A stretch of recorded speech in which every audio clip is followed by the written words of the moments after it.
Okay, welcome everyone at the morning session. Hopefully you are all after coffee and cookies. We have 4 presentations today. That's a commemorative roundtable panel for Sam McFarland. So after the 4 presentations, each 15 minutes, we're going to have questions. And then we would like to talk about Sam, share some memories, maybe pictures if you would like, talk about how Sam was important for us, etc., etc., whatever we want to share. So first presentation will be delivered by Justin. So please come. I'm going to stop sharing right now.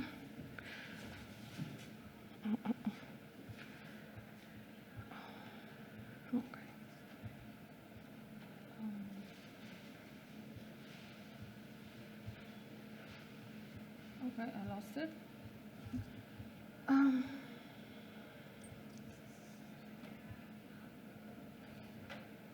What's going on here? I have no clue. Stop. Okay, stop share.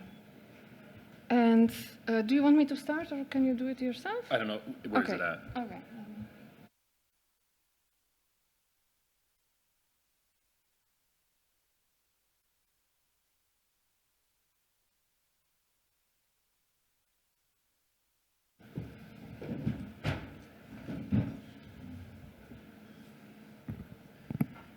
Good morning, everyone. I'm not a very good sitter. I prefer to stand and pace, so we'll see how this goes. And we need to use this mic. It's okay. So good morning. I am Justin Hackett from Pennsylvania Western University, which is in Pennsylvania, United States. I'm excited today to present some of the research that my colleagues and I have been working on in this amazing city.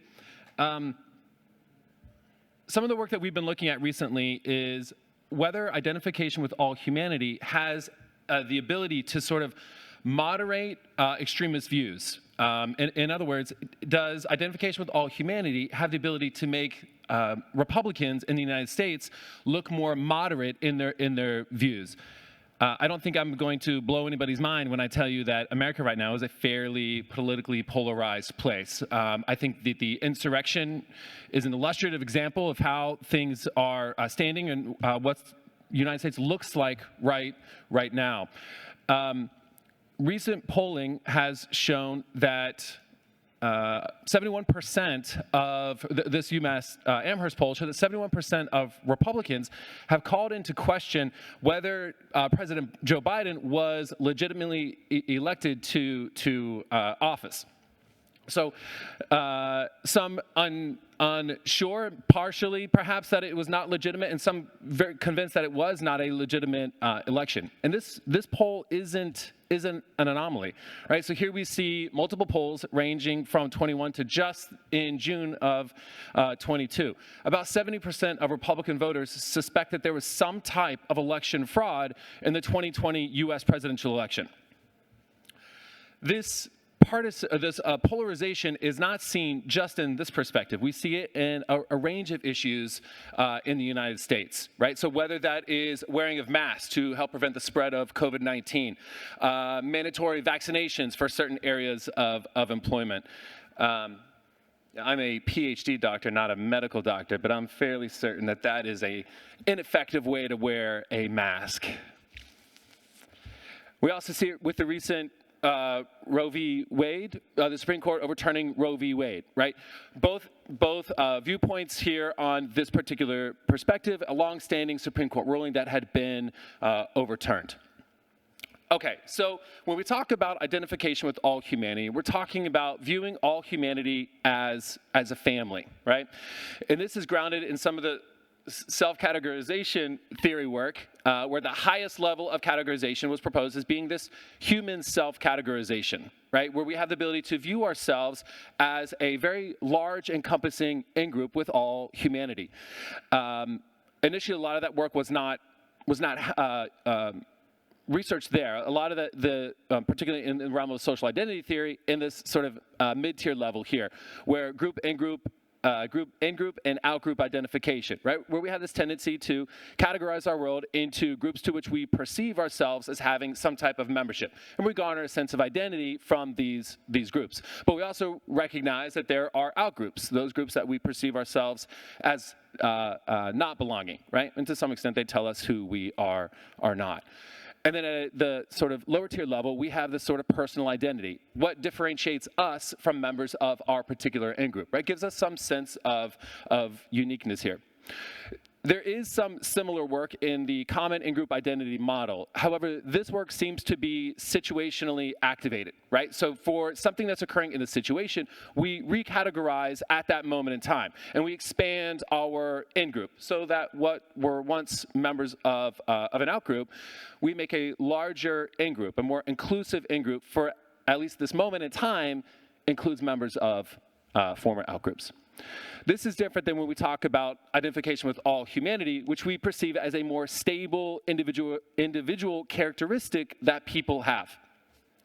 And we know that strongly identifying with all humanity, right? So feeling close to people all over the world, perceiving them as in-group members, correlates positively with some pretty significant inclusive measures, right? So strongly identifying with all humanity is associated with a more human rights-driven orientation. It is related to a greater concern for humanitarian needs. It's related to a more globalist perspective. Here, I mean priority given to global humanitarian concerns. It's related to more intergroup forgiveness, or the likelihood to engage in more intergroup forgiveness. And at that friendship level, it's related to a willingness to include people from different ethnic and racial groups into one's friends group. All right, so in this project, what we're looking at is sort of the research question driving this is, does identification with all humanity moderate Republicans' beliefs? A couple hypotheses, or a few hypotheses here. Hypothesis one, Republicans will perceive less legitimacy in the 2020 presidential election. I know this is kind of a gimme hypothesis, right? But it is kind of a nice check on the data, so to speak. Hypothesis two is that greater identification with all humanity will predict belief in the legitimacy of the 2020 election. And here we have a sort of three-way interaction expectation here. Amongst high identifying Republicans, greater identification with all humanity will be associated with more moderate political beliefs. Okay, so this data was collected pre and post the 2020 election. So 4 weeks before the election and for a couple weeks after the election, the same group of individuals were surveyed. And we did it in collaboration with Rex Direct, which you may know formally by its former name, Sample Network. So if we look at what our pre-election data looks like, we had 1,359 participants who passed all of the attention checks. They ranged in age from 18 to 89, with a little over 46 years of age as our mean here. The majority of the sample self-identified as male, and it was predominantly a white sample. If we look at post-election, we had 712 of the 1,359 participants who once again passed all of the attention checks, again ranging in age from 18 to 89, with almost 44 years of age being the mean here. And this time, the majority of this sample self-identified as a female, and it remained predominantly a white sample. All right, some of the measures that we looked at in this project, party affiliation. So in the regression analyses, I'm going to show you party affiliation is coded as 0 and 1, with 0 being Democrats and 1 being Republicans. We used 8 items for the identification with all humanity scale. We did not use the item that's kind of an extension of that inclusion of other and self scale. A couple example items here. How often do you use the word we when referring to following groups of people? So people in your community, Americans, because that's where this project was, the data in this project was collected, and then people all over the world. Another example item, sometimes people think of those who are not a part of their immediate family as family. To what degree do you think of the following groups of people as family? Once again, members of your community, your nation, and then all humans everywhere. And we had a 6-item measure for party identification. I feel a sense of belonging as a member of my political party. I would stand up for my party if it was criticized, and being a member of my political party is an important aspect of my life. So these items were all aggregated into a single measure here, Likert scales. In some of the pre-election scales that we looked at opinions on expanding women's access to contraception, support for the Black Lives Matter movement in the United States, their viewpoints on investing in renewable energy sources, wearing of masks to prevent the spread of COVID-19, support for legal and accessible abortion. This obviously was prior to the recent Supreme Court ruling. And then their opinions on the increasing ethnic and racial diversity in America. So again, these scales were averaged, and here's the way that everybody answered these particular items to indicate their opinion on each one of these. And then a couple post-election scales here. So we do have our measure of the legitimacy of the 2020 election. 6 items, a couple example items here. The election results which identify Joe Biden as the president-elect are legitimate. Voting by mail is a legitimate way to vote. So it's a series of ways in which people have questioned the legitimacy of the 2020 election. Again, aggregated for a single measure here. And then we have a measure of their view of consensus, right? So the consensus, their perception of the consensus amongst Americans that this was in fact a legitimate election. So in general, most Americans agree that Joe Biden will be the next president of the United States. And in general, Americans have a high level of consensus that Joe Biden will be the next president of the United States. So these 2 items aggregated here. Okay, we have our key variables entered into step 1, so party affiliation, party ID, and identification with all humanity. All the 2-way interactions entered into step 2, and then the 3-way interaction entered into step 3. So in step 1, we can see that party affiliation does predict perceptions of legitimacy. So this is a regression for the perceptions of the legitimacy of the 2020 election. Democrats were more likely to see the election as legitimate. I know, that's my gimme analysis here. And then identification with all humanity, right? So greater identification with all humanity did predict perceptions of legitimacy in the 2020 election. There were 2 significant 2-way interactions, party affiliation and party ID, as well as party ID and identification with all humanity. But those were qualified by a significant 3-way interaction. To make things easy and to save a little bit of time, this is the only regression analysis I'm going to show you, but I'm going to tell you in every one of these analyses, the 3-way interaction was significant. So we're going to go through the simple slopes and look at where those effects lie. So if we look at the perceptions of the legitimacy of the 2020 election amongst Democrats, there's not a lot happening here, right? Highly identified Democrats, low identifying Democrats, identification with all humanity didn't really impact their perceptions of legitimacy. But if we look at Republican voters, we see this interesting line here. For highly identified Republicans, more strongly identifying with all of humanity was more strongly associated with perceptions that this was, in fact, a legitimate election. This pattern of results emerges once again with the American consensus on Biden being the next POTUS, or President of the United States of America. Again, not much happening with Democrats, but that same pattern here manifests itself with Republicans. Again, highly identifying Republicans with a stronger identification with all humanity, more likely to see that there's a stronger consensus in America that Joe Biden is going to be the President of the United States, despite what we see in some of the polling with their own party. What about some of the pre-election scales that we looked at? Expanding women's access to contraception. Not much happening here with Democrats. But once again, if we start to look at what's going on with Republicans, high identifying Republicans who also strongly identify with all humanity are more likely to support expanding women's access to contraception. Support for the Black Lives Matter movement, regardless of whether one was a Democrat or a Republican, as identification with all humanity increased, so did support for the Black Lives Matter movement. Investing in renewable energy sources for both high identifying and low identifying Democrats, as identification with all humanity goes up, so does support for investing in renewable energy sources. For Republicans, we see the same thing, but it's a much stronger relationship for highly identifying Republicans who also have a strong sense of identification with all humanity. How about perceptions of the wearing of masks to prevent the spread of COVID-19? Again, not much happening with our Democrats here.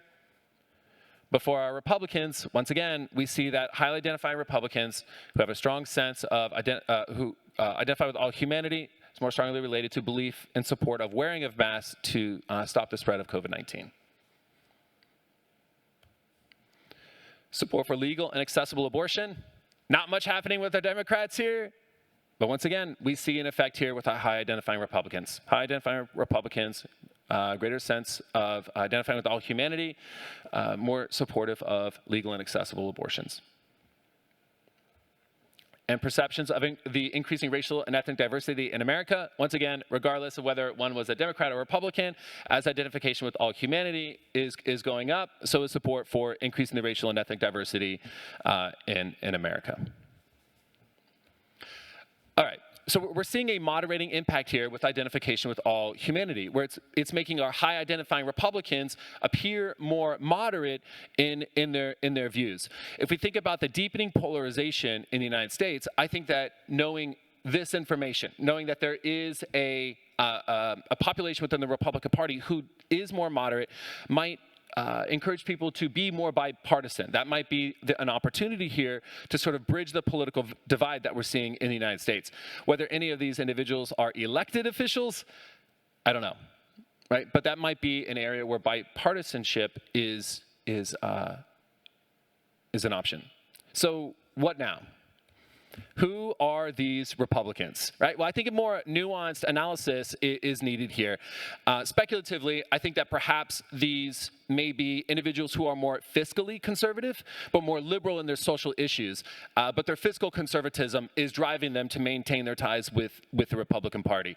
I think that would be an interesting area and to take this research in the next stages of its development.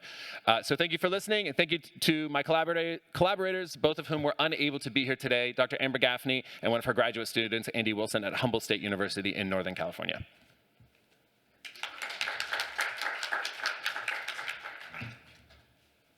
Thank you so much. It was wonderful. We're gonna have questions. I have already questions, but that's gonna be later. Okay, let's be patient with that. I'm gonna switch to my presentation.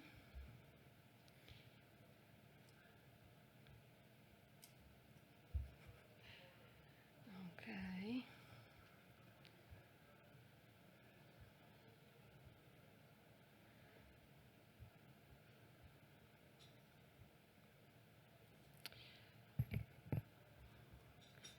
Okay. My name is Katarzyna Hammer. I'm gonna talk. That's actually gonna be a little bit. Some themes will be similar because I'm gonna talk about concern about global issues, which you also had. Oh. Okay. I don't know what to do with this. I have to reshare the screen.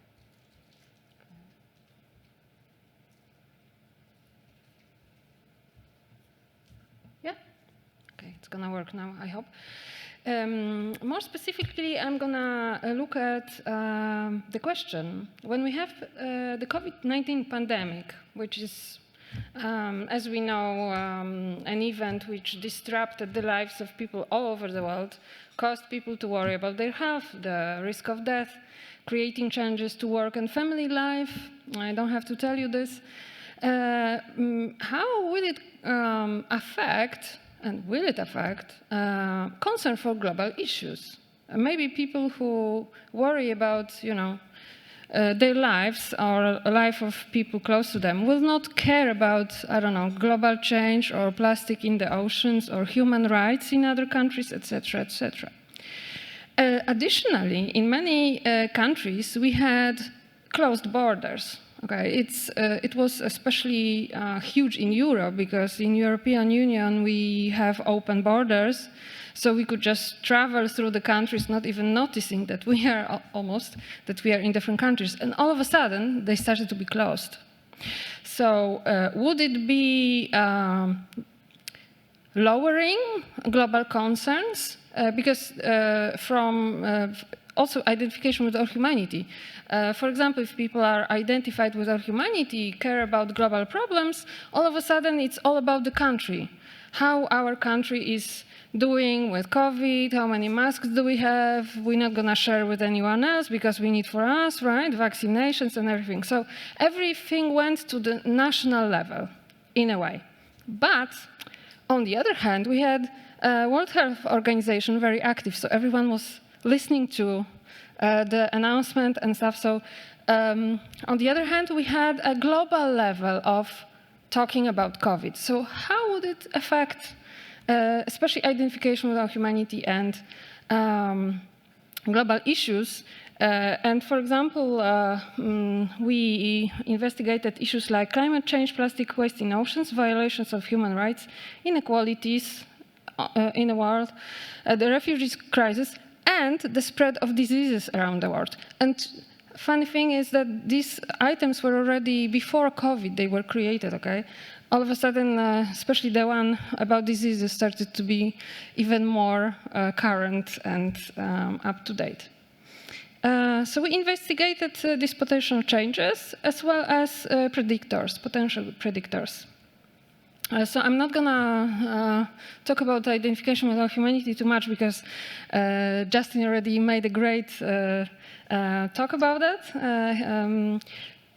I will just remind you that people who identify with our humanity are people who feel close to humans all over the world, no matter what they ethnicity, nationality, gender, religion, or whatever else, and care about them. So these are two factors here. And since global identification is expected to be associated with values that include concern for global welfare, the measure was introduced. That was in 2011. And the authors checked how concerned are you with the following issues? Global warming, then it was global warming still, the spread across the planet of potentially dangerous diseases, making the action of international criminal courts of justice more effective, and the persistent gap between rich and poor people around the world. So as you see, we elaborated a little bit on these items. But the studies of the authors and our later studies showed that indeed global concern is strongly connected to global identification in different countries. Okay, so now I would like to go to another very interesting characteristic, which is called a complete human well-being, flourishing. I don't know if you looked into this one before. It's self-perceived success in important areas, such as relationships, self-esteem, purpose, and optimism. So it's kind of combo of well-being, okay? If you are fulfilled in all these areas, that you have high flourishing. And some researchers in this area propose that when people view their lives as meaningful, they are better positioned to and more motivated to take care of themselves and make valuable contributions to their families, communities, nation, and the world. And the last part is the most important here from our point of view, because that implies that people who are more or higher or in flourishing will care about, for example, global concern more, and maybe also identified with people all over the world more. Usually, flourishing is measured as a outcome, okay? For example, I don't know, being activist, volunteer, what is your flourishing as an outcome? Here, we wanted to look from the other side. Okay, so we had some hypotheses and also some research questions. We didn't know which way it would go. Well, we didn't have the pandemic, at least not in 21st century before, so we didn't know how to predict it. The hypotheses were that identification with all humanity would predict global concern, as in previous studies. Flourishing will also predict global concern, and satisfaction with life, which we also measured, will predict global concern. Going from the same supposition that if you are satisfied, if you are happy with your life, you're going to be more open to the world, to people, maybe. Okay. Research questions where we didn't know which direction to take. Will the level of identification with humanity change during the pandemic? I was thinking about it, March 2020, we have complete lockdown. I'm from Poland, but it was in many countries. And I was sitting at home, like we all, and I was thinking, okay, how will it affect identification with humanity? Will it drop? or maybe it will rise. I don't know. I have no clue. The level of global concern also. How will it change? Will COVID threat predict global concern? So if I'm more worried about being infected, my family being infected, that hospitals will be overcrowded, there will be no toilet paper in the shops. I'm joking, of course, here, but you know how it was with toilet paper, right? Will the lifestyle change completely? Like, we will never go out of the house anymore, right? Will I also worry more about global concern or not? Maybe the plastic in the oceans will not be interesting for me at all anymore. And what will be the connection between identification of humanity and COVID threat? Will this fear make my identification with humanity lower? Maybe. Okay, so we had a longitudinal study, 3 waves, national-wide Polish sample. We started from 1,098 people. Of course, each wave was smaller, like it's always. We conducted studies in March. It was around 20 March, so still a lockdown. Beginning of June, so that was May, June, and December 2020, so first year of the pandemic. Of course, online. We measured global concerns. I already talked about these items. The alpha is very high, as you see, although it may seem weird because they are from completely different areas, like refugee crisis, plastic in seas, inequalities, human rights, diseases, right? But still, it makes a very good scale. Identification with humanity scale. We also measured empathy, thinking that, you know, if someone cares about others, probably will care about global concern more. Satisfaction with life, COVID threat, that was on our own scale. Everyone was creating on scale then, right, in pandemic to measure the threat. I'm afraid I'm going to be infected, someone close to me will be infected, hospitals will be overcrowded, panic, irrational behaviors will appear, financial crisis, changes in life, etc. Also very good scale. Flourishing, like I said, this is a combo, so it's I lead a purposeful and meaningful life. My social relationships are supportive and rewarding. So everything is super, right? I'm optimistic about my future. People respect me. I'm a good person and live a good life, etc., etc. And it's supposed to be a single psychological well-being, a complete well-being, like I said. So what were our results? Well, surprise, surprise, there were no changes in the level of identification with all humanity at all. We were thinking, okay, maybe some people went up, some people went down, but in total, it didn't change. Or maybe it just didn't change because it is considered a stable characteristic, like Justin said, right? So it was just not affected by the situation. There were very small changes in the other identifications. This is not the topic of this presentation, but also hardly anything, as you can see. What about global concern? Well, there was a change only in one, spread of diseases. And the change was that it actually dropped. So it was very high in March when we had lockdown and, you know, everyone was terrified what's going to happen. We have the pandemic. The scale was from 1 to 5, and as you can see, it's 420, so it's super high. But all the other concerns are also pretty high, but all below 4. Okay, and spread of diseases went down already in the end of May, beginning of June, also 382. So I would say to a stable level. That's of course our supposition, but we thought that it just came back to the basic initial level. Okay, so what about predictors? And I'm gonna show graphs for March, May, and December, and you will notice that the patterns will be almost the same, the models will be almost the same, I mean, the results. Identification with humanity, empathy, flourishing, are all positive predictors of global concern. What is interesting, COVID threat is also a positive predictor of global concern. I will go back to that in the discussion.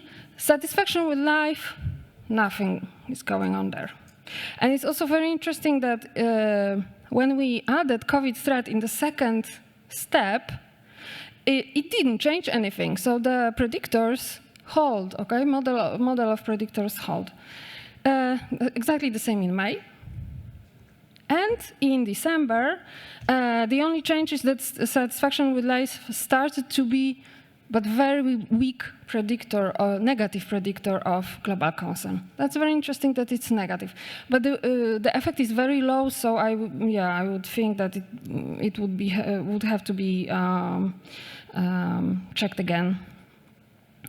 And when we look at correlations, because I added some research questions, right? So for example, when we have COVID threat, number 6, we see that the connection between global concern and identification with all humanity is positive. These are results for March.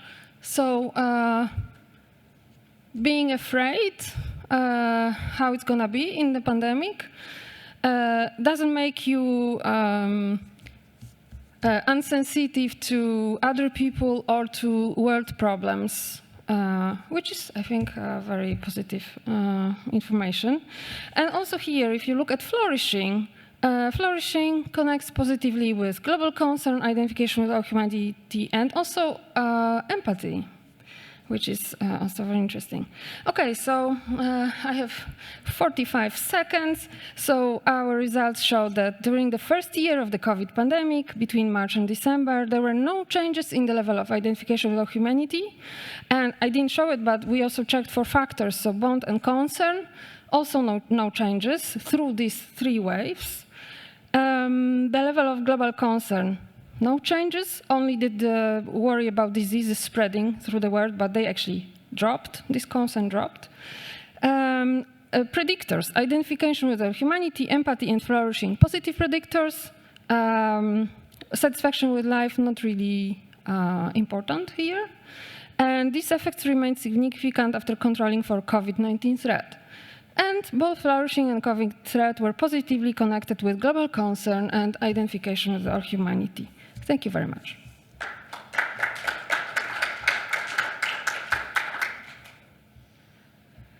And now we're going to have David presenting. David, we need you on, yes. Okay, can I share? Yeah, please. We can hear you. Okay. All right, can you see this? Yes. Okay.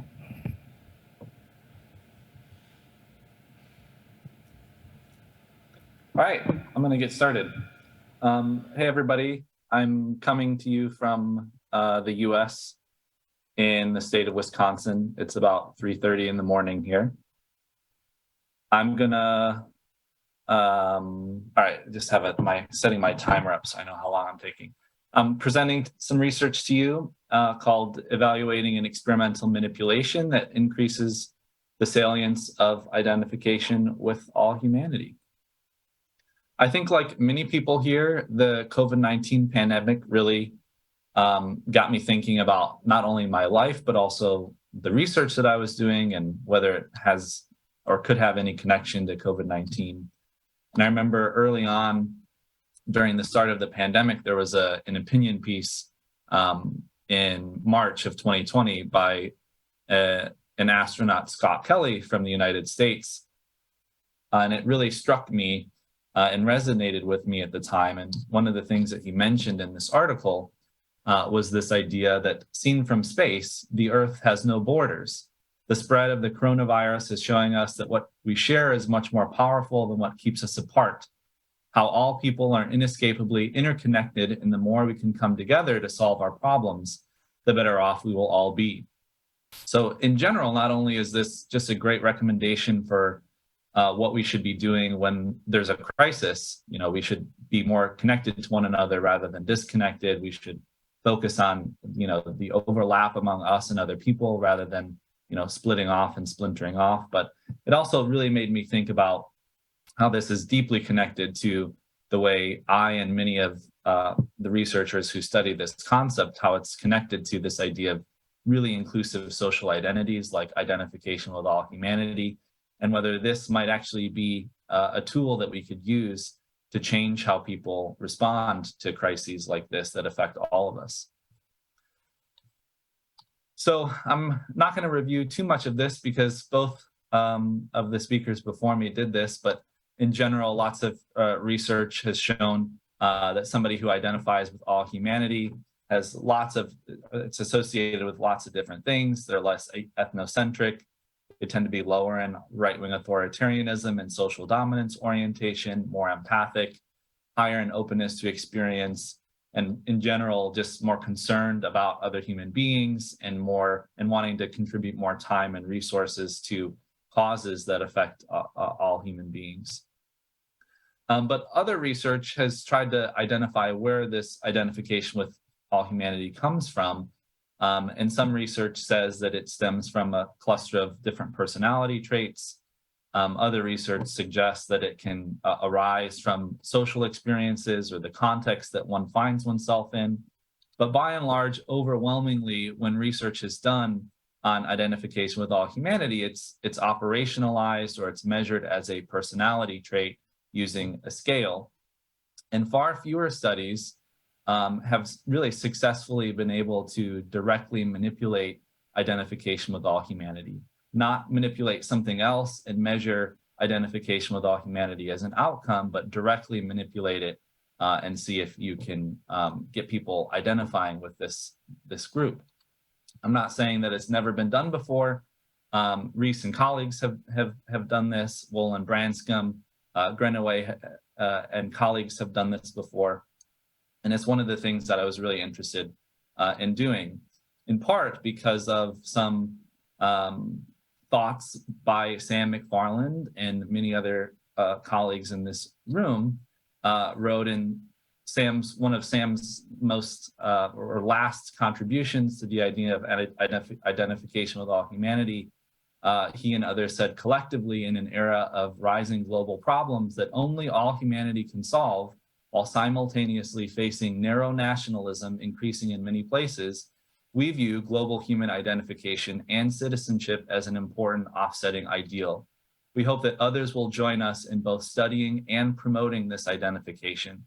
So in the years during and after this review article was written, I was always really interested in ways that we could promote this identification experimentally and see if it can be used later on, such manipulations to try to impact the way people think and behave in things that affect all of us. So I did 2 studies where I tried to experimentally manipulate this, and I told participants using a simple test, we're going to measure your visual memory capacity and language ability. Now, we didn't actually care about visual memory capacity and language ability, but it was a nice cover story to get participants engaged and keep their attention. So as part of the manipulation, they viewed one of 3 different images because there are 3 different conditions. They viewed it for 30 seconds on their computer screen, and they were told to remember as many details as possible. One experimental condition had a picture of the Earth from space, kind of held up by different hands. And this actually comes from the manipulation that was used by recent colleagues. But they would see this on their computer screen for 30 seconds. They try to remember as much as they could. And then we'd ask them questions after, along with the cover story. So how many hands were in the image that you just looked at? And if you're paying close attention, you'd know that there were 7. So we also did this in a different experimental condition. I picked something to be a little bit more realistic. So we showed them a picture of the Earth from space. Again, they looked at this for 30 seconds, and we asked them some questions about what they had just looked at. If they were in the control condition, they saw a picture of a house made of geometric shapes. So then after this, to measure their language ability, we said we're going to ask you to respond to a question in detail. And they had 3 minutes to reflect and type out an answer to this question, and they couldn't move on until the timer expired.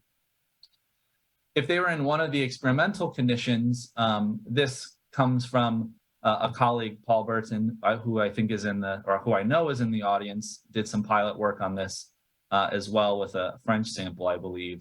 But they were asked the question, what does it mean to you to be a human being? What do you have in common with, or in what ways are you connected to humans all over the world? And I think this was a great addition, because part of social identity, and I see identification with all humanity as an example of this, part of social identification is really focusing on one's personal meaning of their connection to the people in that group. So they thought and wrote about this for 3 minutes. If they were in the control condition, they got a much more boring version and maybe frustrating version to respond to, which is, what does it mean to be considered a triangle, and how is this similar to or different from what it means to be a rectangle? So people were writing a triangle has 3 sides, a rectangle has 4 sides, so on and so forth.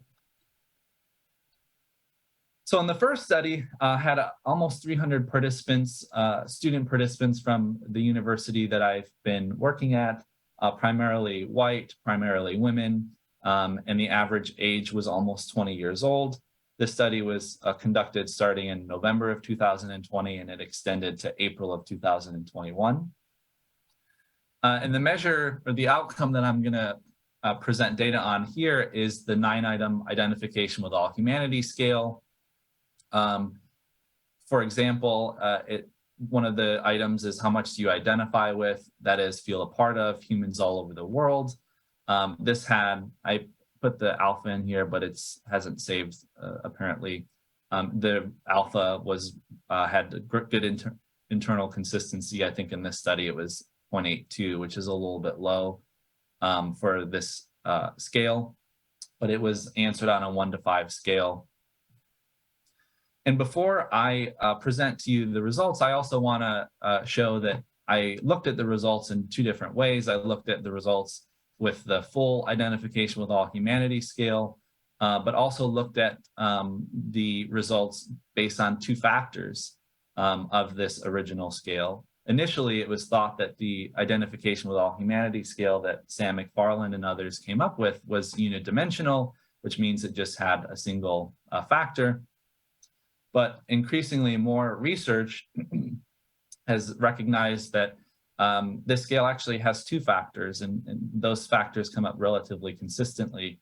Some colleagues have called this the bond factor and the concern factor. In other research, it's called self-definition versus self-investment. But in this study, the bond with all humanity questions had a reliable alpha. In general, these items focus on what I see as more of the identity component of this identification with all humanity construct. So individuals' cognitive categorization, their affective feelings of closeness to all human beings. The concern for all humanity factor is what I think of it a little bit more as the behavioral component. This looks at items that focus on individuals' orientations to help other human beings and feel responsible, so wanting to do things to help them. So when we look at the results for the full identification with all humanity scale, in each of these 3 conditions, the control and the 2 experimental conditions, you can probably tell that there's no significant difference among any of those conditions, and there wasn't. When you look at the results for the factors, the bond and concern factor, bond is in green and concern in blue, there's no significant difference among the concern for all humanity factor. When you look at the bond with all humanity factor, bond is slightly higher in one of the experimental conditions, but not significantly higher. When you look at it in the kind of more realistic Earth condition, it's marginally significantly higher, but the 2 experimental conditions didn't differ from one another. So because the effects were relatively weak and mostly non-significant, I did a follow-up study with the sole goal of trying to replicate the effects and increase power. And I did this in two ways. I increased power, one, by increasing the number of participants in the sample. And I also increased power by reducing the number of conditions from 3 down to 2. And I picked the more realistic Earth condition because compared to the control condition in study 1, the effect was a little bit stronger than the other one. So this sample, this sample came from the United States, but it wasn't a student sample. It was a sample of adults from across the United States. They are still primarily white and still primarily women, although it was a little bit more racially diverse than the first study. And the average age is older, about 36 years old. I used the same identification with all humanity scale as in study 1. And again, I'll present the results to you for the full scale and then the results for the concrete or the discrete factors. So when you look at the difference between the control and the identification with all humanity condition, results are a little bit higher in the identification with all humanity condition, marginally significantly higher, but this is really driven by the same pattern that we saw in study 1. So again, no significant difference between the conditions for concern for all humanity, but this time in this study, a significant difference between the control and the identification with all humanity condition, where those in the identification with all humanity condition are feeling a stronger bond with all human beings.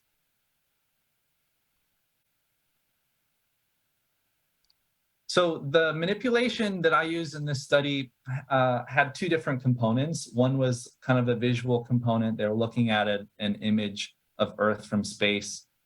Partly this was really interesting to me because some other things that Scott Kelly has mentioned, some reflections is, I believe in that opinion piece as well, is that he has never felt more connected to all human beings as he is when he's up in his, spaceship looking down at Earth.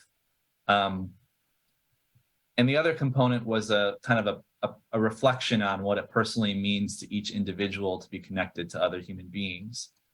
And across these two studies, pretty consistently, the results showed an effect of this manipulation on a stronger bond with all humanity, but not concern for all humanity.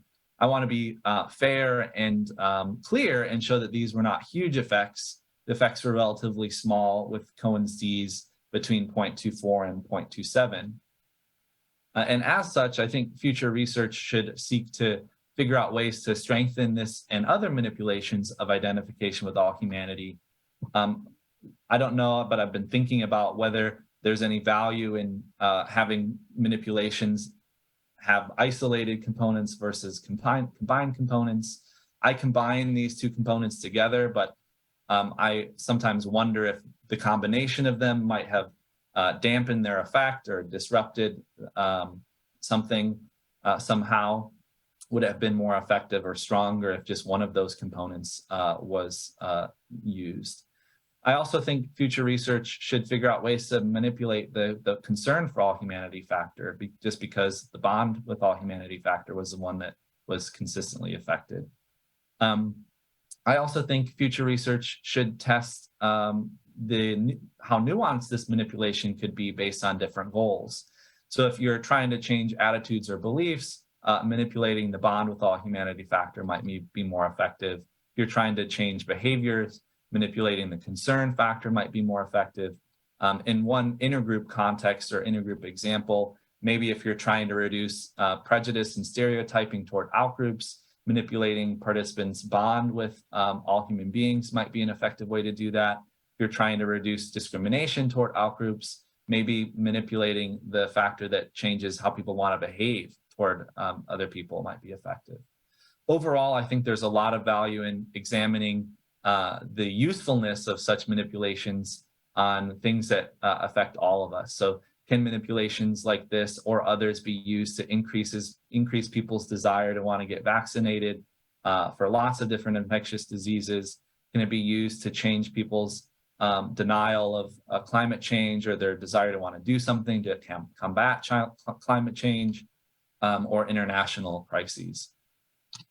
So that's all I have. I want to thank you all for listening to me, and I look forward to your questions later on if you have them. Thank you very much, David. Anya? That's gonna be our last presentation.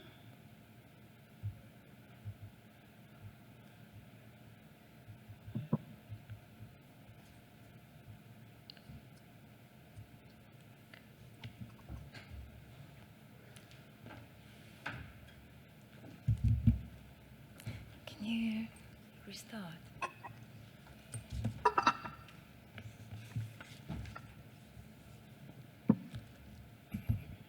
Hello.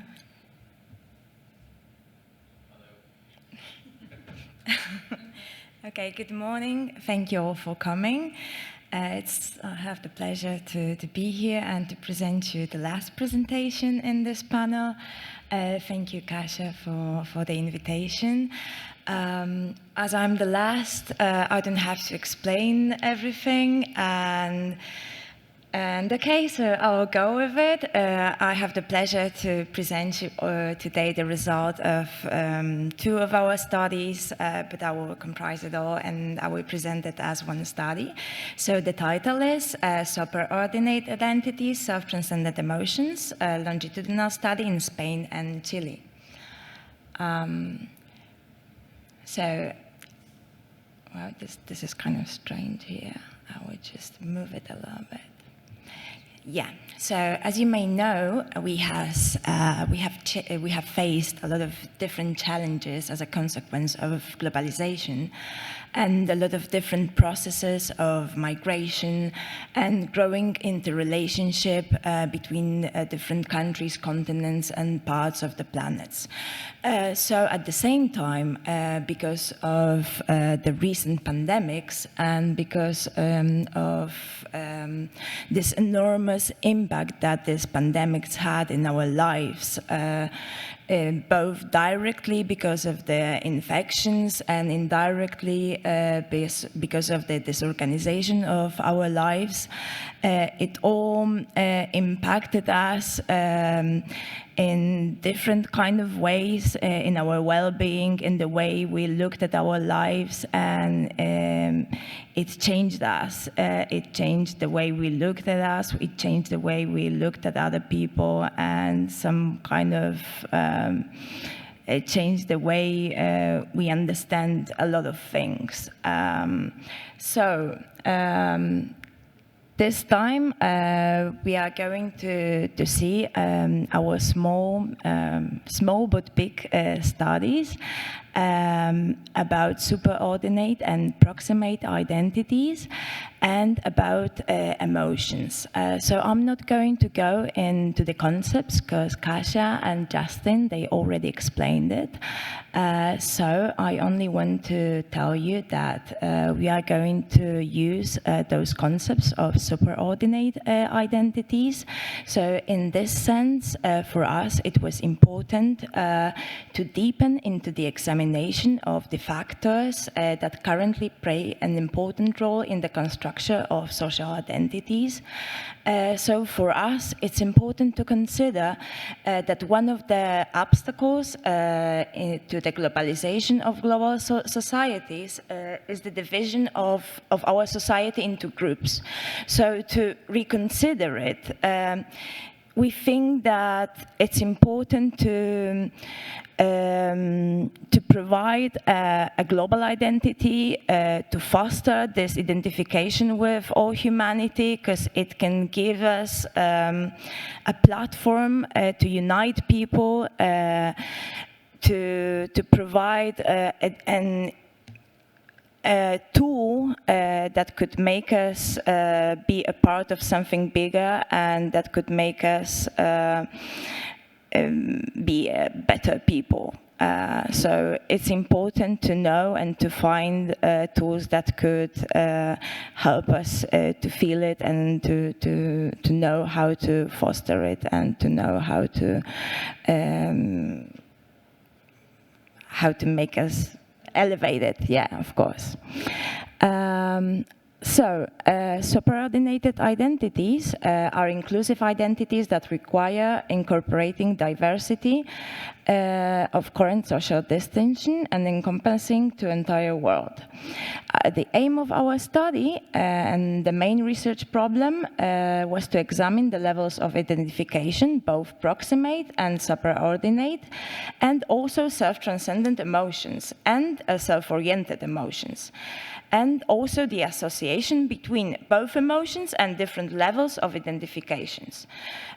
We had a particular focus on different cultural regions, which are like Latino regions, but in different continents. So both in this European context, which is the Spanish context, and the Chilean context in case of American continent. And also explore those changes in this particular recent context of pandemics. So, those two opposites, but maybe not so opposites kind of identities, proximate and superordinate identities. So proximate identities are those types of identifications which refer to specific subtypes of social identities, which are self-organization and the active identification of individuals along with emotional attachment or belonging to community or a specific nation. And identification of all humanity, as Kasia before said, and Justin, of course, in contrast to proximate identifications, imply seeing ourselves as members of a human race, regardless of nationalities, culture, religion, race, political orientation, or socioeconomic status. What about self-transcendent emotions? Why it was important for us? Because we've seen that a lot of recent studies suggested that identification with all humanity, apart from being related to universalistic values, may also be related to self-transcendent values and emotions. And we know from a set of our studies that self-transcendent emotions are really important in order to promote both well-being and also a lot of important outcomes as pro-social behaviors and less prejudice and a lot of important pro-social and pro-outgroup positive behaviors. So self-transcendent experiences are defined as different instances where individual self is integrated within a collective experience as a sense of connection to something beyond individual needs and a hedonistic perspective. So our method was, first we collected data in two time points. First one was in September and the second was in November. Why in these time points? Because we didn't know what is going to happen. So yeah, basically this, we decided to do it in September. And then later we thought, okay, we don't know how much longer it's going to take. So we decided to do it again a few months later. We did it with, of course, online with the help of an like a research company. But like it was a research company. So we had 403 participants, 179 in Spain and 224 in Chile. This was our research panel company. Of course, we had this ethical permission. We used Fredrickson positivity test to assess self-oriented emotions and self-transcendent emotions. We had another measure of self-transcendent emotions, but only in Chile. So this is why I'm only presenting this measure, because it's the only comparison that we have in both countries. This is the limitation of this study, of this comparison between the both studies. We have the measure of identification with all humanity, of course, with all the items and with the distinctions of of both subscales, bone and cancer, which is going to be important for the presentation of the results. So let us see the results. We had like a good internal consistency of all the scales and subscales, and I'm going to show you the hypothesis with the results because we don't have much time. Yeah, and as Kasia said, I really like that she explained that the hypotheses were really difficult to explain and to, Yeah, the direction of the hypothesis was like difficult to settle because I was really confused because I didn't know whether it was going to increase, decrease. At the beginning, I really thought, like, for example, that identification with all humanity is going to increase because, like me personally, I thought it's going to increase. But then later, as you are going to see, it was not like that. Like, for example, our first hypothesis was that the levels of proximate identities will be higher than the levels of subordinated identities, but it was related to the literature, and as you may see, we found greater identification with proximate identities. Specifically, they were more likely, our respondents were more likely to identify with their own community, and secondly, with the country, and thirdly, with all humanity. It was like similar to what was found before. And we also found that all the subscales of the identification with all humanity scale were positively associated, as you may see here. And this is, of course, indicating, as in the previous studies, that all the levels of identification are not excluding themselves, and one can be identified with different levels, and like being identified with its own community is not excluding the other one. What about self-transcendent emotions, like being like feeling a connection with the others and feeling transcendence? Can also be related to feeling like enjoyment or other self-oriented emotions. Of course, yes, but which emotions were felt more strongly? We've seen that people, in contrary to what we thought, felt more self-transcendent emotions than self-oriented emotions. But both of those emotions were positively and significantly associated.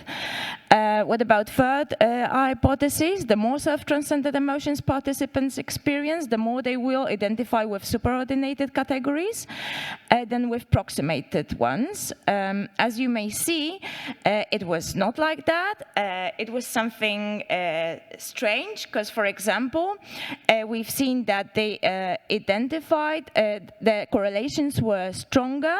Self-transcendent emotions showed stronger association with country subscale than with humanity subscale, in contrary to what we proposed. And self-transcendent emotions were associated with superordinate levels of identification more than self-oriented emotions. So this is like more consistent. Yeah, as to the fourth hypothesis, 2 minutes. Okay, I'm totally in a good position, so it's like almost the last result.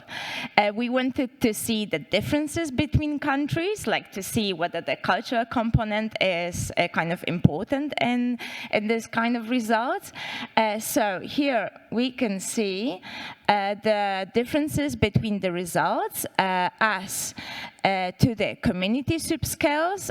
You can see that Spanish participants reported higher levels of community identification than Chilean ones, but the Chilean ones were higher on country subscale. The humanity subscale, humanity identification was higher in Spain, there were no differences in bone subscales. It's consistent also, like bone was like totally insignificant in any of the results. Concern was higher in Spain. Self-oriented emotions were higher in Chile, and self-oriented emotions were higher in Chile, and self-transcendent emotions were higher in Chile also. So I will go quicker to the recapitulation of the results. In Spain, higher levels of identification with community, followed by identification with all humanity and its dimension of concern. Chile, higher means of country subscale, more self-oriented and self-transcendent emotions, and greater strength of association between study variables, all of them. As to the last hypothesis, as you may see here, we have the differences between countries and between those different time points. So this is also important. We have differences here in Spain in humanity and in concern, which decreased in contrary to what you have seen, Kasia. So we had a significant decrease in the subscale of humanity, both in Chile and in Spain, especially in the dimension of concern, but it was consistent, small decrease, yeah, but it was. Also, there was a decrease in the dimension of a country in Chile, but it was related, as in contrary to your paper, it was related to really difficult situation of the management of pandemic in Chile, because the country did not manage it in a good way. I think this is the reason. And a decrease in the dimension of humanity and concern also, but an increase in self-oriented emotions in Chile. This is like the only increase, which could be related to the fact that in the second wave of the data collection, in the first wave of the data collection, they were in lockdown, and in the second one, they were not. So maybe this was like the happiness of being free for the first time. Yeah. Okay.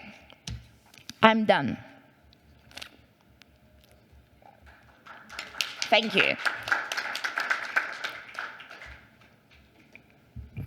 Thank you very much, Anya. Okay, questions? Any questions? Paul, I see you have a question. Thank you very much, Paul. It was great listening. I have a question for Justin. Maybe I misunderstood something, but you presented. Go to the microphone. Yeah, do we have a microphone? On the side over there, I think. There is a microphone. You can also Is it better? Yeah. You presented sample size with pre and post measures. Like you presented two sample sizes as if it was like repeated measures, right?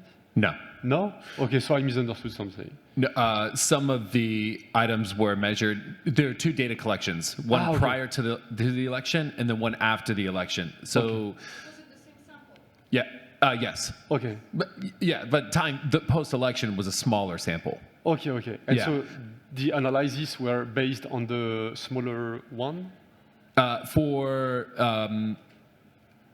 everything except for the post-election, Okay. and those items were assessed at time 2, essentially. Okay. Yeah, everything else. Yeah, it wasn't a split analysis. It was some of the variables were assessed at time 1, and then the perceptions of the legitimacy of the 2020 election and the perceptions of the American consensus of the election were both variables that were assessed at time 2. Okay, any other questions? David, maybe you have a question. Someone from the audience? Natasha, yes? There is a microphone on your right. No, but then, because we are also recording, I know. So thank you for great talks, and I'm not familiar with the literature, so maybe it will be very general question to all of you, but I was wondering whether you find gender effects for like endorsement of identification with all humanity, and then probably also, and I know that your work, you can prime identification with all humanity. So do you see some gender effects? So my hint will be that, you know, it's harder to, you know, prime it when you are working with man groups, for example.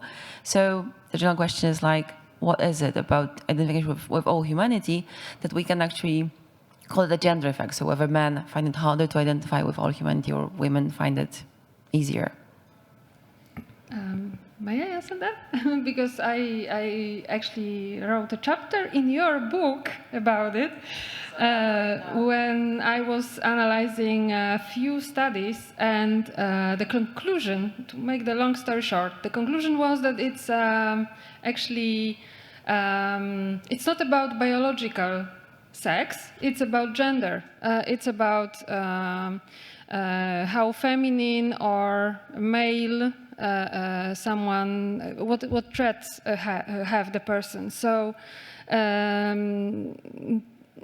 if you because yeah, it was psychological gender. If it was more female, then the identification was higher. So it looks like this variable should be taken into consideration, at least from my Polish studies, different waves. I don't know about you guys. And for priming effects as well, when you prime identification with all humanity, does it work similar for men and women? I don't know that yet, because I plan to make some experiments to elevate the levels of identification. This is the new project I'm starting. But what about you, David? Do you have, because you just used experiments? Yeah, I've never looked at whether there were gender differences with the effect of the manipulation on identification with all humanity.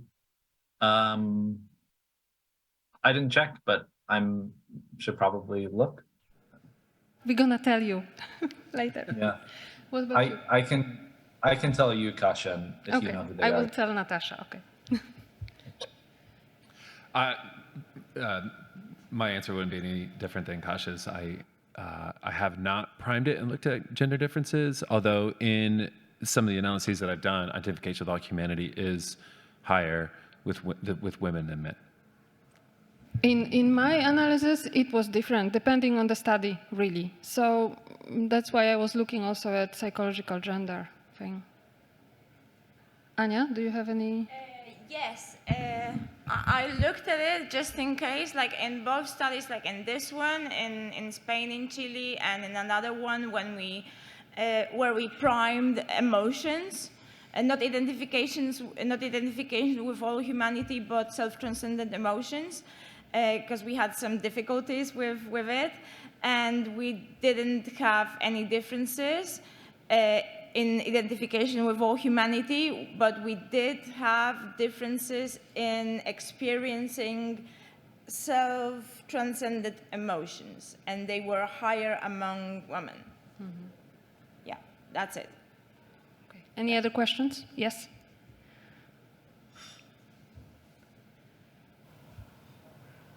Okay. Thank you, everyone. Again, this was wonderful. I'm seeing that there's like, short-term effects on trying to prime or trying to elicit more identification with all humanity don't seem to work out. But what are like long-term things, now that, of course, we can't go back to before the pandemic, but maybe, since your first collection to now to next year, might there be something that slowly changes people's views and their identification? And I know views is the wrong term here, but I'm seeing lots of correlates. And I'm wondering, what would make somebody who might be born without as many predispositional traits towards this identity, that over time they will change? And do you think, I'm here asking you to speculate, do you think that this pandemic might be one of those things where it might have a small effect, but across the whole world? Thank you. That's a wonderful question. David, do you want to answer this? I think I've obviously didn't look at the long-term effects of this manipulation, but I think some other research that I've done, and did not manipulate the this experience, but some research that I've done with Kasha as well, looking at people's experiences with those from other cultures. I think those types of kind of cultural experiences with people who are quite different from you might promote stronger identification with all humanity over time. I've not done any longitudinal studies of this either, but I'm familiar with some work, I believe, in looking at child development that's looked at longitudinal effects of exposure with friends from different racial and ethnic outgroups, I believe in the United States. Those who had more racial and ethnic outgroups at one point in time had stronger identification with all humanity at a different time point. And they make the argument that some of these things can be happening really early on in life based on the types of people that you're around. And if you're around people who are different from you, it can kind of facilitate stronger identification with all humanity, which makes sense, I would think. Yeah, these are actually studies I made with Sam. You read our paper in review. You reviewed our paper. A very good point. And I actually know one longitudinal study only from Chile. And they actually found longitudinal effects. That was a very complex intervention. People took part in, I think, 2-month or 3-month workshop on compassion cultivating training. And one of the tasks was specifically connected to identification with all humanity, which is very interesting. And they really saw the stable change. Of course, we don't know after half a month how it would be, but we definitely need more studies of this type.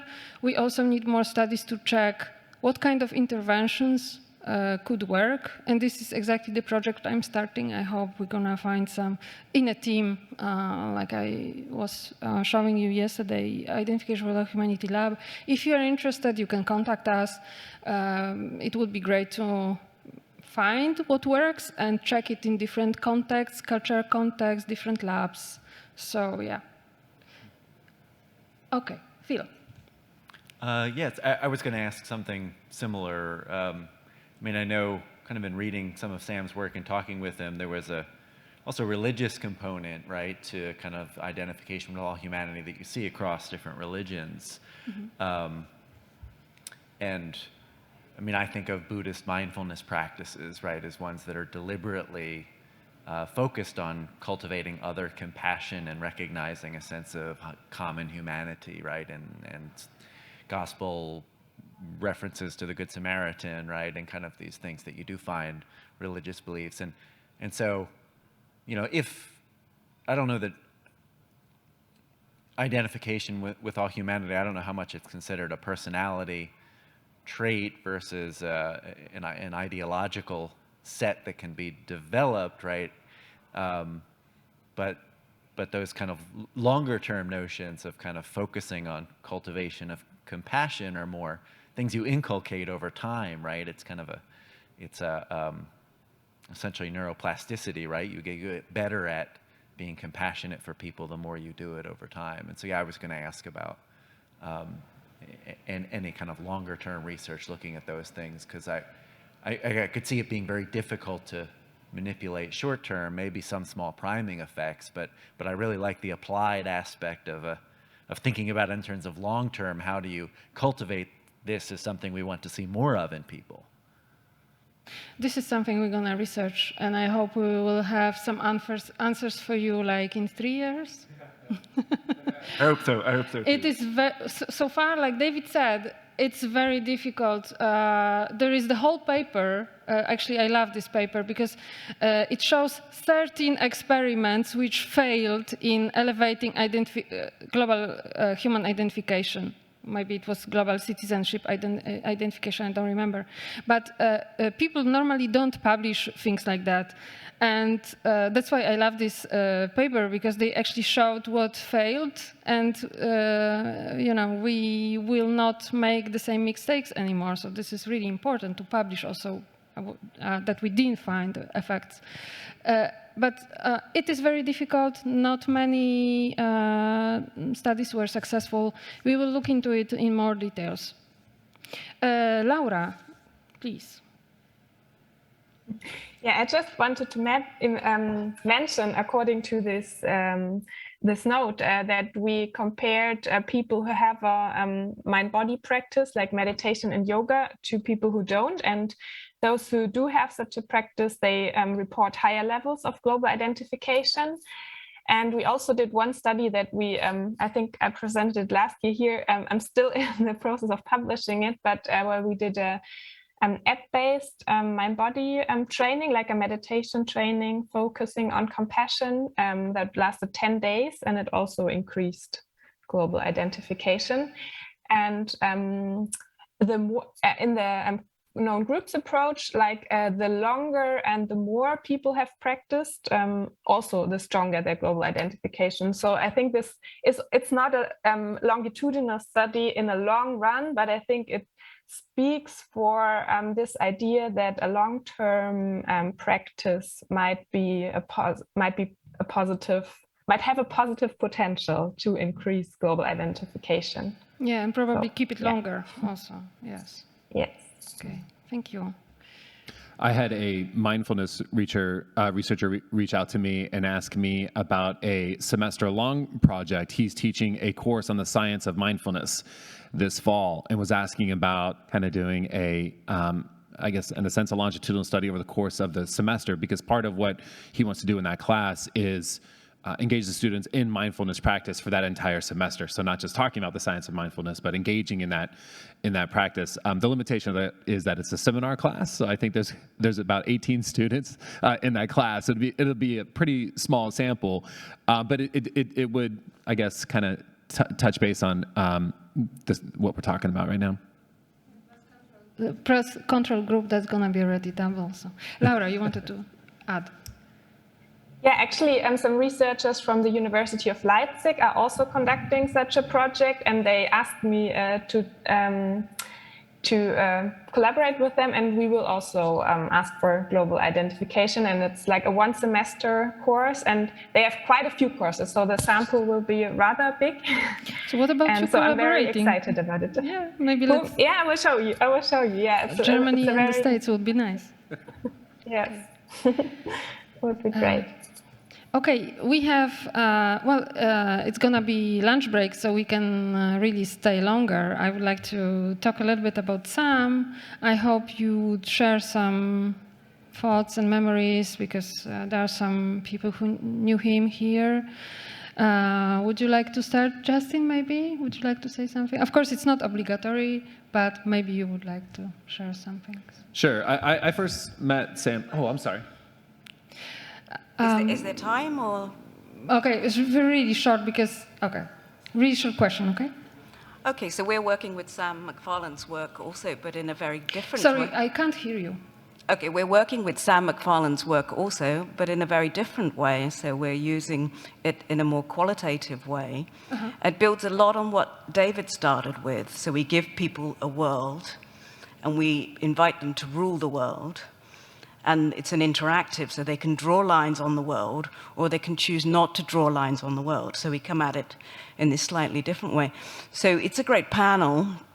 We're not scaling as such. And here's a couple of questions, I guess, because we're asking it in our collab, is if you had to call it in a kind of average adult sample, what percentage of people would you say have identification with all humanity?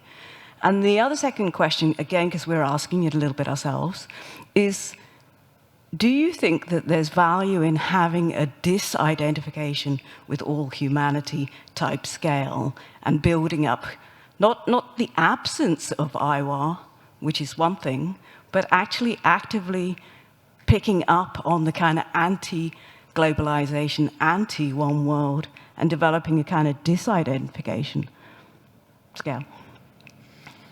Very interesting, the second part, very interesting. I will start from the first one because Sam actually reported it. I think it was in the review paper. Generally, we can't say what percentage of people has identification with humanity. It's more like, because it's a dimension, right? So we all have it or on lower or higher level, but these people who have the high level of identification with humanity, of course it's not that many, unfortunately, maybe it will be more.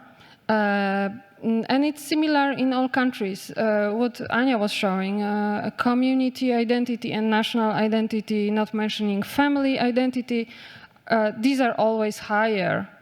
But yeah, well, it's not like half of the society. No, definitely not. It's probably, I don't know, 10%, but can't say exactly. I'm not sure how to answer on the second question. I'm trying to think about instances of disidentification. The first thing that came to mind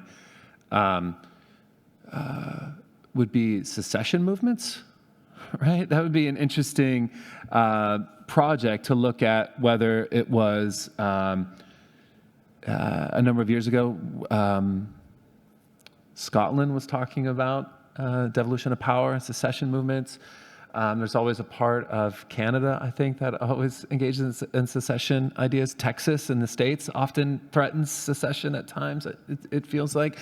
So I wonder if there are moments of that associated. I'm speculating, right? I've not engaged in any work in this area. That would certainly be an interesting project. Yes, absolutely. But it doesn't have to be. I mean, people have their local animosities, and it doesn't have to mean that they don't feel connected to the whole world. Right. We would definitely have to check that, but it's very interesting. But we didn't, at least I didn't know about your studies with Sam. If you could reach to us, that would be great, because we didn't know about it. Ah, okay.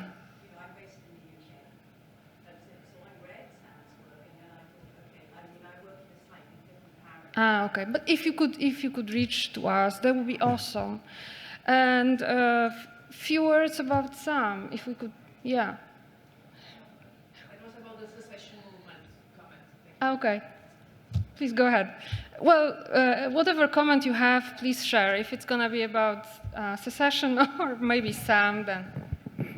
Just a technical comment on the secession movements. I think Scotland wanted to secede because it wanted to be closer to the European Union and maybe closer to the world. So, you know, this is very difficult, very complex, right. many-leveled.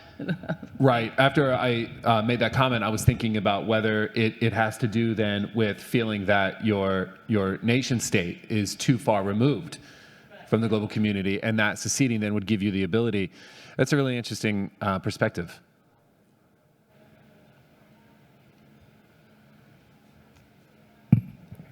Justin, you were supposed to start. I think you wanted to share something about Sam? Sure. So I met Sam about 12 years ago, I think, shortly after I wrapped up my graduate studies and had my first assistant professor position in Houston, Texas. And my family's from Northern Kentucky, and Sam worked at Western Kentucky University. And when I started reading Sam's work, I was reaching out to him, and we had email correspondence. And I told him, you know, I drive through the night, I drive straight through to Northern Kentucky to see my family. And he told me to swing by his place and see him. He was incredibly kind. And one of the things that I've always admired about Sam, well, let me take a step back. When I teach a research methods class for my students, one of the conversations I like to have with them is that research is me-search, right? That a lot of times the research that we focus on is just what we're super passionate about, right? And then as a budding researcher? What are you passionate about? What would you like to study, right? And students have all kinds of wild ideas. But for me, Sam was kind of the epitome of the research is me search. Sam lived his life giving to others, right? Whether it was his volunteer activities, building homes with Habitat for Humanity, right? His donations to Doctors Without Borders. Sam lived his life in an incredibly admirable way. And he was always willing to take time out for people to engage them in conversation. He cared about what other people thought. A number of years ago, I taught a course on the psychology of human rights, and Sam had been teaching that course in the Honors College at Western Kentucky University for years. And he was more than happy to have conversations with me about the course design. He shared materials, things that he had tried that did not work. He really set that class up, and students loved the class. And I think they loved it not because of me, but because of Sam, because I was able to implement all of the hard work that Sam had already done to make this class a very meaningful experience for students. Yeah, Sam was an incredible mentor. Thank you. That was wonderful. Can I say one more thing, actually? Sam loved bluegrass music.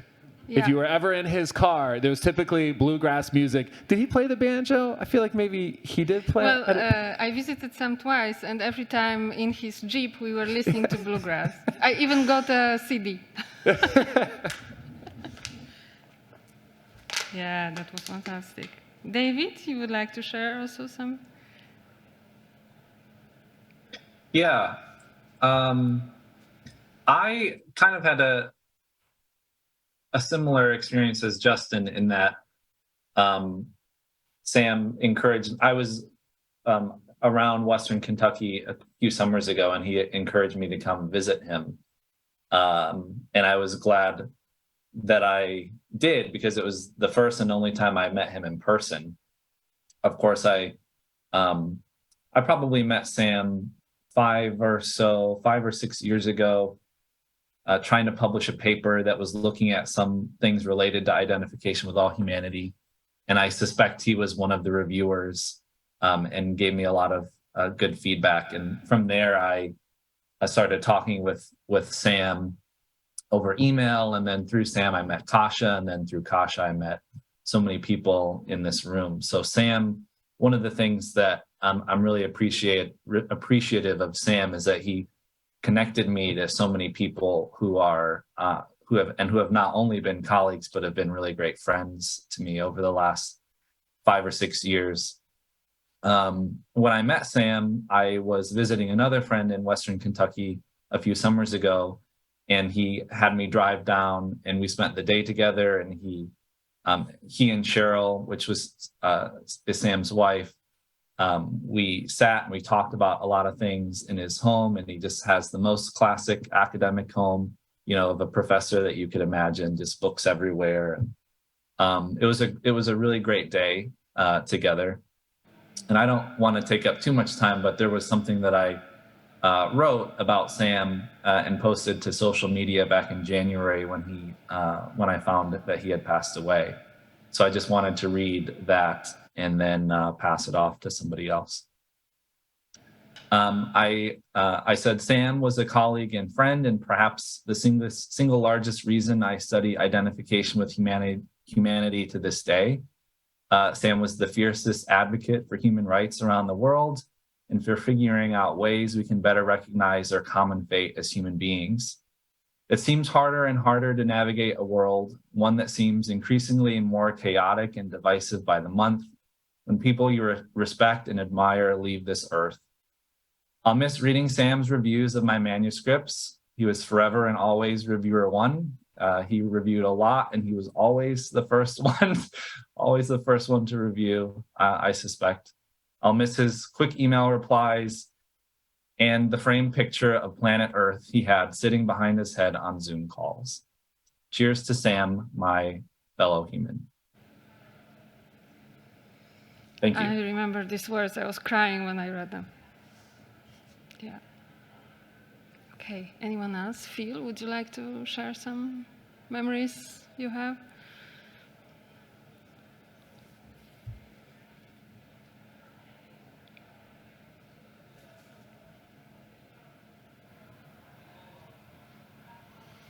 I like many of you, I just remember how generous and kind he was. I think the first time I met him was at this conference, and I was presenting something that was a kind of a partial replication, extension of something he had done.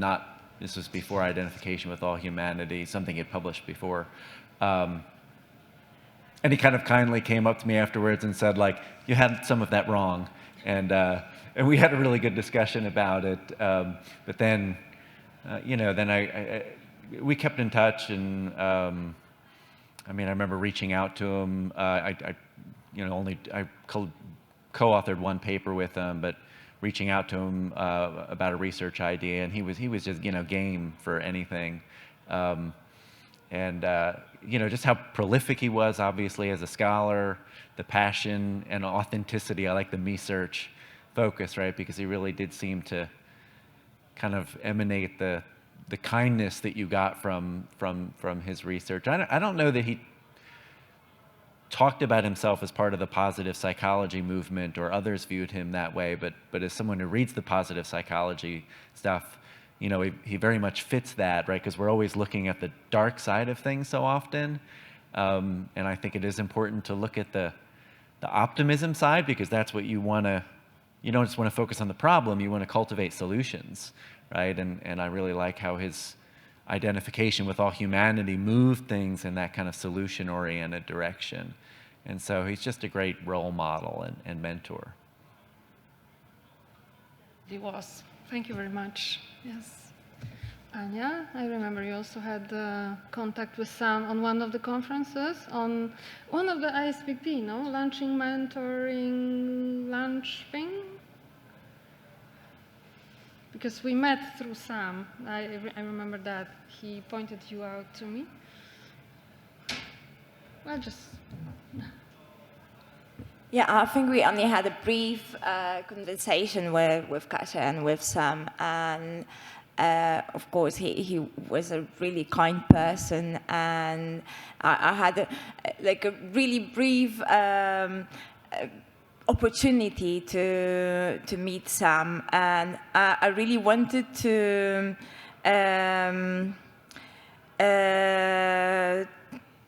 have more opportunities to do some research with him. I even wrote a proposal to visit him at the university in one of the grants, and I thought I would be able to visit him at the university during the grant, but it was impossible because of COVID, and then later because of what happened.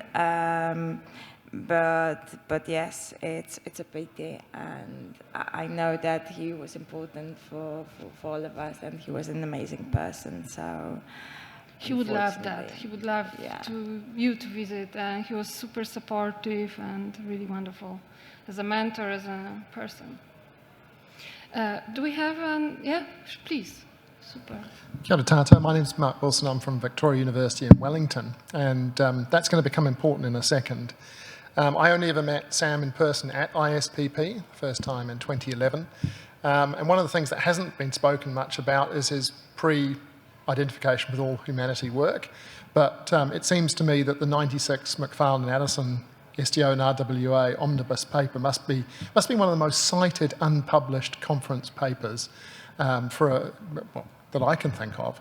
And in that 2011 conference, my friend Chris and I went up to Sam and introduced ourselves, sort of like fanboys, and he was exactly the gentleman that you've described. And Chris said, because at that point that paper hadn't been published, and asked him, why haven't you published it? And Sam said, well, the reviews required some changes, so I decided not to. But what I wanted to mention is that because I grew up intellectually in New Zealand, I don't know many people outside of New Zealand, and when I needed referees for my application for a professor, Sam had spoken with me at conferences. We'd had a lot of interaction in his role as an action editor at Political Psychology, and I contacted him and said, I know this will come out of the blue, but I was wondering if you'd be willing to act as a referee for me. And I will never forget his response, which was, yes, of course. I'm not entirely familiar with all of your body of work, but I really look forward to learning more. And I think that kind of is really consistent with the message that everybody here has provided. I didn't realise that Sam had passed until I saw the memorial indication in the program for this conference. And it really, really saddened me to hear of his passing. Thank you very much for the hard work that you've put into in this conference. Thank you. Much for sharing.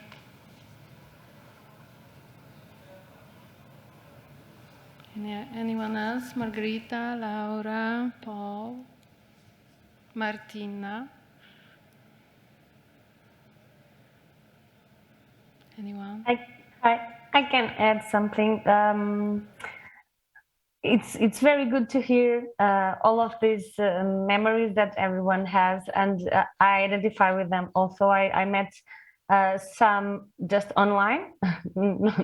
I didn't have the opportunity to meet him in person, but yes, when I think about him, yeah, the first word that comes to my mind is kindness. In all of these, his words, interactions, since the day one, the first moment, it was an open person, very kind, very empathetic, and this.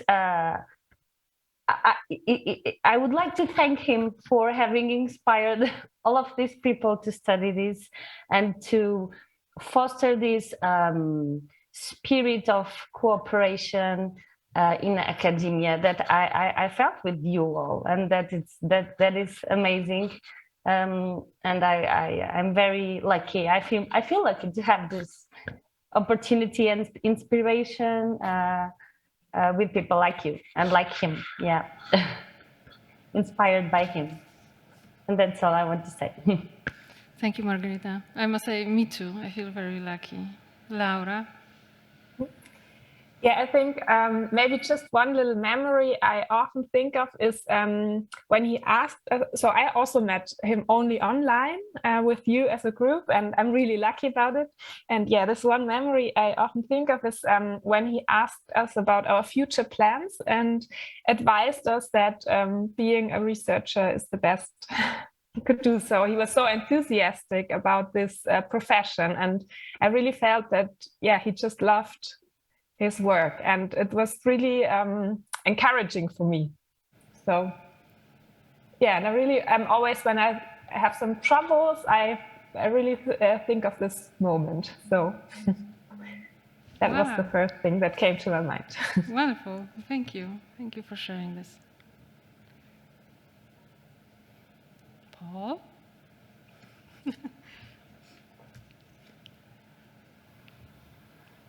It's not much, but I never met Sam in person, but I remember during my first year as a PhD student, I was translating the EWA scale in French, and I just wrote an email to Sam to ask a question, and maybe it was the first time I wrote to a professor like that, and I was really scared and impressed, and Sam answered me within a second. Like, it was terrifying. I just sent the email and he instantly answered me.